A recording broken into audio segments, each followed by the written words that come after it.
Hello students, welcome to my channel. This is Gunjan Sharma. आज की इस वीडियो के अंदर हम बात करने वाले हैं सेकंड ग्रेड एग्जाम की तैयारी फॉर इंग्लिश मीडियम स्टूडेंट्स। क्योंकि इंग्लिश मीडियम का कंटेंट आप लोगों ने काफ़ी सर्च किया होगा, तो आपको कहीं पर भी इंग्लिश मीडियम की ना क्लासेस मिल रही होंगी ना बुक्स मिल रही होंगी। तो कैसे आप सेकंड ग्रेड एग्जाम की तैयारी इंग्लिश मीडियम में कर सकते हैं, कहाँ से आपको बुक्स लेनी है, कहाँ से कंटेंट पढ़ना है, उन्हीं सब बातों पर आज की ये वीडियो होने वाली है। तो शुरुआत करते हैं हम सबसे पहले आपका पेपर 1 जो कि है आपका जीके का। तो जीके के अंदर आपका राजस्थान जीके और इंडिया जीके दोनों आपको पढ़ना पड़ेगा। अब इसके लिए यदि आप डायरेक्ट इस तरह की कोई बुक सर्च करोगे कि second grade paper 1 English medium में आपको कोई बुक मिल जाए, नहीं मिलेगी। लेकिन यदि आप ऐसे देखोगे कि राजस्थान जीके का इंग्लिश मीडियम का बुक या इंडिया जीके का इंग्लिश मीडियम का बुक, तो वो आपको मिल जाएगा।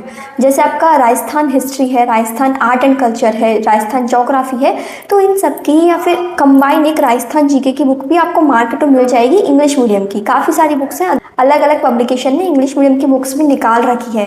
लेकिन उन्होंने वो जो इंग्लिश मीडियम की बुक्स आपको मिलेंगी ना मार्केट में, वो किसी पर्टिकुलर एग्जाम बेस्ड नहीं मिलेंगी। वो ऐसे मिलेंगे कि हाँ, कंपटीशन एग्जाम के लिए राजस्थान जीके की बुक। उन बुक्स के अंदर फिर आपको अपने सेकंड ग्रेड के सिलेबस के अकॉर्डिंग जो आपका पेपर 1 दिया हुआ है, उसमें सिलेबस में कौन कौन से चैप्टर हैं, कौन कौन से टॉपिक्स हैं, उनको उस बुक में टिक लगाना पड़ेगा उसके इंडेक्स पेज में कि ये टॉपिक्स, ये चैप्टर्स मुझे पढ़ने हैं। और फिर आप उन बुक से अपना इंग्लिश मीडियम का राजस्थान जीके पढ़ सकते हैं। इसी तरीके से इंडिया जीके की भी इंग्लिश मीडियम की बुक्स तो आपको मिल जाएंगी, लेकिन वो सेकंड ग्रेड के नेम से नहीं मिलेंगी, वो इंडिया जीके के नेम से मिलेंगी। और काफ़ी सारे आप यहाँ तो गूगल पे सर्च कर लो या मार्केट में भी ट्राई करोगे तो आपको बुक्स अवेलेबल है। बस ये है कि प्रॉपर सेकंड ग्रेड के सिलेबस के अकॉर्डिंग नहीं है, उसमें सब कुछ है। फिर उसमें से आपको छांटना पड़ेगा कि आपको क्या पढ़ना है और क्या छोड़ना है। इस तरीके से इंग्लिश मीडियम की कंटेंट आपको राजस्थान जीके का मिल जाएगा। ठीक है, अब मैं कुछ लिंक्स वगैरह भी डाल दूंगी डिस्क्रिप्शन बॉक्स में, वहाँ से आप देख लीजिएगा कि कौन कौन सी बुक्स राजस्थान जीके की अवेलेबल है। क्योंकि ऑनलाइन जब आप सर्च करोगे तो राजस्थान जीके, इंडिया जीके की इंग्लिश मीडियम की बुक्स आती है। ठीक है, फिर नेक्स्ट हम बात करें जैसे मैथ और साइंस वालों के लिए, जहाँ पर जो दिक्कत आएगी वो सबसे ज़्यादा मैथ वाले स्टूडेंट और साइंस वाले स्टूडेंट्स को ही आती है इंग्लिश मीडियम के अंदर। क्योंकि बाकी सब्जेक्ट्स में तो जैसे हिंदी हो गया, संस्कृत हो गया, जिनका और अदर सब्जेक्ट है आर्ट्स वाले, उनको तो दिक्कत नहीं आएगी, वो तो हिंदी मीडियम में ही पढ़ते हैं। बट दिक्कत आती है साइंस वालों को, क्योंकि साइंस भी हिंदी मीडियम वाला बच्चा तो हिंदी मीडियम में कंटेंट अवेलेबल है भरपूर। इंग्लिश मीडियम वाले का साइंस हिंदी मीडियम में नहीं पढ़ने में आता, उसको इंग्लिश मीडियम कंटेंट ही चाहिए पढ़ने के लिए, तभी उसकी प्रिपरेशन अच्छे से हो पाएगी। क्योंकि जिसका मीडियम अब तक इंग्लिश है, वो इतने बड़े कंपटीशन एग्जाम में जाके अपना मीडियम हिंदी करके नहीं पढ़ने में आता, नहीं समझ आता। I understand, because I am also English medium students from science math background. इस वजह से देखो, आपको साइंस का जो पोर्शन तैयार करना है उसके रिगार्डिंग में बताती हूँ। आपने 11th 12th जो अपने एनसीईआरटी बुक्स हैं या जो आपके स्कूल लेवल की बुक्स हैं, वो तो इंग्लिश मीडियम और हिंदी मीडियम दोनों के अंदर ही अवेलेबल है। हालांकि आपको सेकंड ग्रेड के सिलेबस के अकॉर्डिंग प्रॉपर नोट्स या प्रॉपर बुक्स नहीं मिलेंगी साइंस की इंग्लिश मीडियम में, लेकिन स्कूल की बुक्स जो आपको पढ़नी है 12th क्लास लेवल तक की, वो पूरी इंग्लिश मीडियम में अवेलेबल है। तो उन बुक्स के जैसे आप ऑनलाइन यदि सर्च करोगे एनसीईआरटी आरबीएससी की बुक्स के पीडीएफ्स अवेलेबल है, ठीक है, कंप्लीट बुक्स के। तो उन पीडीएफ में से जो जो चैप्टर आपके सिलेबस में दिए हुए हैं, उन चैप्टर के आप पीडीएफ बना के प्रिंट आउट निकाल सकते हैं, ताकि आपके पास उन चैप्टर के इंग्लिश मीडियम के बुक्स के जो बुक्स में दिया हुआ है कंटेंट, उसके नोट्स आपके पास आ जाए। समझ रहे हो? जैसे मैं आपको कुछ लिंक्स प्रोवाइड करा दूंगी, तो उन लिंक्स से क्या है कि आप डायरेक्ट एनसीईआरटी की बुक्स डाउनलोड कर लोगे, या तो फिर मैं आपको सारी की सारी बुक्स के जो पीडीएफ्स हैं चैप्टर वाइज या क्लास वाइज, वो आपको मेरे टेलीग्राम चैनल पे प्रोवाइड करा दूंगी, या फिर डिस्क्रिप्शन बॉक्स में लिंक डाल दूंगी, जैसे भी हो आप देख लीजिएगा। तो वहाँ से आप उन बुक्स के पीडीएफ को डाउनलोड करके, पीडीएफ में से जैसे आपने मान लीजिए क्लास 11th का बायो का बुक डाउनलोड किया, अब उस बायो के बुक में जो जो चैप्टर आपके सेकंड ग्रेड के सिलेबस में दिए हुए हैं, तो उन चैप्टर के पीडीएफ आपने बना लिए और उन चैप्टर के पीडीएफ के प्रिंट निकलवा लो, ताकि आपके पास उतना कंटेंट हो पढ़ने के लिए इंग्लिश मीडियम में। इसी तरीके से जो आपका बीएससी लेवल का कंटेंट है, जो बीएससी लेवल का कंटेंट आपको सेकंड ग्रेड के साइंस के पेपर के अंदर तैयार करना है, उसके लिए आप बीएससी के नोट्स देखो बीएससी तो इंग्लिश मीडियम में और हिंदी मीडियम दोनों में होती है ना। बीएससी का इंग्लिश मीडियम का नोट्स अवेलेबल है, या तो आप मार्केट में देख लो, या फिर बीएससी के नोट्स मैंने भी प्रोवाइड किए हुए हैं, बट वो प्रॉपर बीएससी के हैं, सेकंड ग्रेड के सिलेबस के अकॉर्डिंग नहीं है। उसमें से आपको छांटना पड़ेगा, आपको देखना पड़ेगा कि कौन कौन से सेकंड ग्रेड के सिलेबस में चैप्टर है, उन्हीं को हम बीएससी के बुक्स से, बीएससी के नोट से तैयार कर सकें। ठीक है। तो वो आपको कंटेंट ऐसे जैसे बीएससी के जो चैप्टर है तो उनको बीएससी की बुक्स या नोट्स में से आपको निकालना पड़ेगा कि हाँ ये चैप्टर है, तो इनके प्रिंट निकाल लिए, उनके बुक्स, उनकी थ्योरी नोट्स, जो भी आपको इंग्लिश मीडियम में कंटेंट मिल जाए मार्केट में, ठीक है, जो भी आप अरेंज कर सकें। तो आपको ऐसे अलग अलग, जैसे 12th तक का पोर्शन आपको 12th तक की एनसीईआरटी इंग्लिश मीडियम बुक से निकालना पड़ेगा, बीएससी वाला पोर्शन आपको बीएससी के बुक्स नोट से निकालना पड़ेगा, और उनका प्रिंट निकलवा के फिर उस तरीके से अपना जो साइंस का पोर्शन है, जो पढ़ने का कंटेंट है, वो तैयार करके रखो और फिर उसको इंग्लिश मीडियम में आप पढ़ सकते हो। इसी तरीके से मिलेगा आपको इंग्लिश मीडियम का कंटेंट। यदि आप सोच रहे हो कि सेकंड ग्रेड साइंस पेपर 2 जो आपका सब्जेक्ट पेपर है उसके अकॉर्डिंग आपको प्रॉपर इंग्लिश मीडियम की बुक मिल जाए, तो नहीं है कंटेंट, कोई नहीं पढ़ाता इंग्लिश मीडियम में, ना ही साइंस के लिए है ना मैथ के लिए। और इसका रीज़न पता है क्या है कि 90% स्टूडेंट जो अपनी तैयारी कर रहे हैं राजस्थान के अंदर गवर्नमेंट जॉब्स की, वो हिंदी मीडियम स्टूडेंट है। 90% भी कहो तो और भी 95% स्टूडेंट तैयारी करने वाले हिंदी मीडियम स्टूडेंट ही है।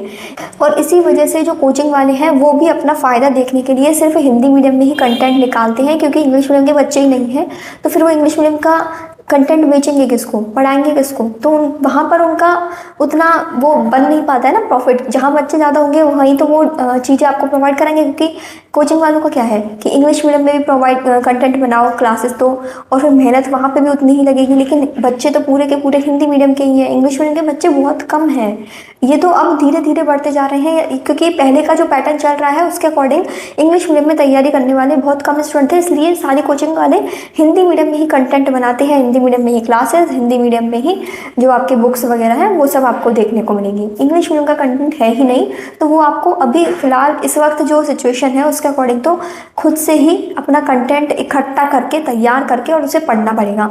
फिर बात आती है क्वेश्चन प्रैक्टिस की, या फिर जैसे यदि आपको एक प्रॉपर थ्योरी वाइज भी कोई बुक चाहिए ना, तो सेंट्रल लेवल पे जो टीजीटी का पेपर होता है, टीजीटी साइंस का, तो उसके अंदर भी सेकंड ग्रेड के साइंस के सिलेबस के अकॉर्डिंग काफ़ी सारे चैप्टर सेम है। लगभग ये मान लो 70-80% आपका सिलेबस सेम ही है, ये ऑलमोस्ट आपका 80% आपको सिलेबस सेम मिल जाएगा। तो सेंट्रल लेवल पे जो केवीएस, नवोदय विद्यालय, DSSV की, इनकी जो साइंस की वैकेंसी होती है साइंस की टीजीटी लेवल पर, उसकी बुक आप परचेस कर लो, उसमें आपको इंग्लिश मीडियम की बुक्स मिल जाएंगी, क्योंकि सेंट्रल लेवल पर तो क्या है इंग्लिश मीडियम और हिंदी मीडियम दोनों में कंटेंट होता है, बट स्टेट लेवल पर अपने राजस्थान के अंदर हिंदी मीडियम का कंटेंट ही अवेलेबल है।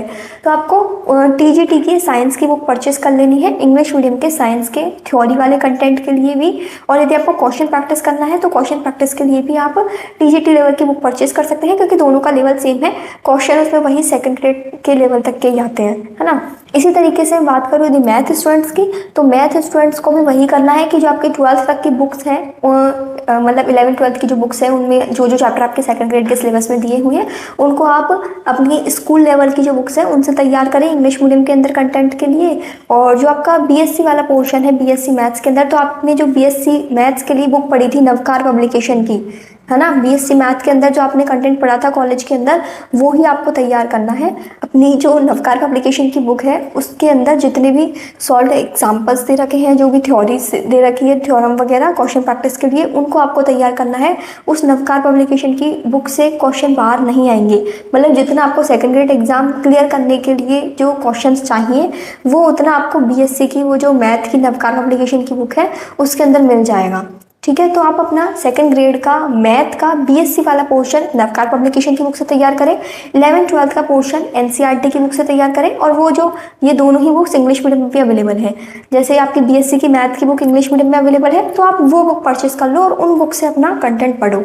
उन बुक्स के अंदर जो सॉल्व एग्जाम्पल्स दे रखे हैं उनको तैयार कर लो, क्योंकि उनमें जो जैसे प्रूफ वगैरह जो थ्योरम्स दे रखी है वो डायरेक्ट स्टेटमेंट पूछा जाता है एग्जाम के अंदर, तो यदि डायरेक्ट उनको भी ऐसे आप याद करते हो उनके स्टेटमेंट, वो सब कुछ आपके पढ़े हुए तो है ही ऑलरेडी बीएससी में, केवल आपको इंग्लिश मीडियम का जो कंटेंट है बुक्स वगैरह उन्हीं को ही आपको फॉलो करना है, क्योंकि सेकंड ग्रेड का भी मैथ के लिए प्रॉपर बुक आपको नहीं मिलेगी।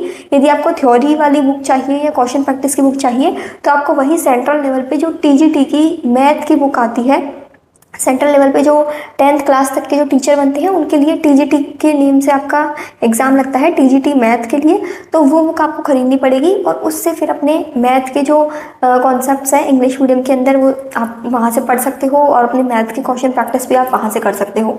आप ये सोचो कि मुझे आरपीएससी सेकंड ग्रेड के अकॉर्डिंग सेकंड ग्रेड के नेम से कोई बुक मिल जाए इंग्लिश मीडियम की तो वो अभी फ़िलहाल नहीं है। आपको टीजीटी वाली बुक्स ही परचेज़ करनी पड़ेगी साइंस और मैथ सब्जेक्ट दोनों के लिए। और स्कूल और वो जो कॉलेज का मैंने आपको बताया बीएससी वाला पोर्शन, उन्हीं से ही लेके आपको आपका सेकंड ग्रेड का सिलेबस तैयार करना पड़ेगा खुद से। अब ये वो सारी चीज़ें मैंने आपको बताई हैं जो कि आप अरेंज कर सकते हो, जो कि आप इंग्लिश मीडियम के अंदर इकट्ठा करके और अपनी तैयारी शुरू कर सकते हो। ये सोच के आप पीछे ना रहो या ये सोच के आप अपना टाइम वेस्ट ना करो कि इंग्लिश मीडियम का कंटेंट तो है ही नहीं, कहाँ से पढ़े, कैसे पढ़े, कहाँ से मतलब सारी चीज़ें कवर होंगी, तो वो मैंने आपको बता दिया। अब रही बात क्लासेस की, तो क्लासेस हिंदी मीडियम में ही अवेलेबल है। यदि आपको इंग्लिश मीडियम के अंदर क्लासेस चाहिए तो प्रॉपर सेकंड ग्रेड की क्लासेस नहीं मिलेंगी। जो जो चैप्टर, जो जो कॉन्सेप्ट समझ में नहीं आए उस चैप्टर को, उस टॉपिक को यूट्यूब पे डालो। ये जो आप उनके स्कूल लेवल की या बीएससी वाले लेवल की वीडियोस देख के उन टॉपिक्स को समझ लो, क्योंकि उन वीडियोस के अंदर तो आपको इंग्लिश मीडियम की एक्सप्लेनेशन मिल जाएगी। जैसे आपका कोई 11th-12th का कोई टॉपिक है जो आपको पढ़ना है, तो आपको उस टॉपिक का नेम डाल के 11th-12th वाली जो क्लासेस पढ़ाते हैं, जो भी टीचर्स 11th-12th के लिए पढ़ाते हैं ना यूट्यूब पर, उनकी क्लासेस देख के वो टॉपिक आप समझ लो।